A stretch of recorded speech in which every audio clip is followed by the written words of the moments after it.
Yun guys, another episode PC mo gawa mo. So, nandito kami sa Hillsview Phase 3, Block 21, Lot 28. Sa mga Block 21, Lot 28, malapit dito. Hillsview Phase 3, dito kayo mag-piso wifi, sulit na sulit. Samahan mo na to, madam, dapat Gcash in, cash out. Dapat nagpapa-Gcash in, cash out ka na dito.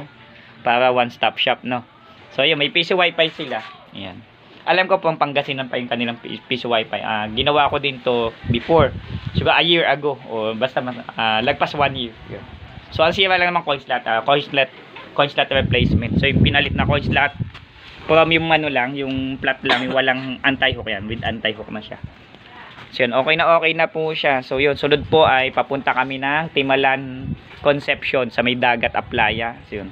So, shoutout pala sa aking kaibigan, no, kay Consi ST Hernandez. Maraming salamat po.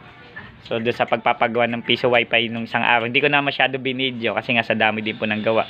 Sa mga hindi ko pa nadadaanan na piso wifi, pasensya na po.